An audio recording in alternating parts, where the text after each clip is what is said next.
Ar tikrai turėtų? Dar vienas nuodingas žodis, galintis mus suerzinti ir supykdyti, tai žodis turėtų. Pavyzdžiui, jie turėtų žinoti, kad aš laikausi dietos, su manim neturėtų taip elgtis, aš turėčiau visuomet puikiai atlikti savo darbą. Nepatenkintiems žmonėms, nepaisant jokios logikos, dažnai atrodo, kad viskas turėtų vykti pagal jų norus. Toks tikėjimas formuoja tvirtą ir nepajudinamą nuomonę apie pasaulio tvarką. Rinkitės lankstesnį mąstymą ir sušvelninkite pedantišką, nekintamą požiūrį į tai, kas ir kaip turėtų būti. Atminkite, lankstus mąstymas laimės pamatas. Kokius turėtų galite išbraukti iš savo gyvenimo.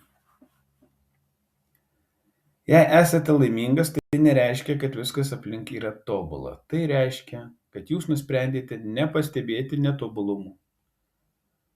Džerardas Vėjus.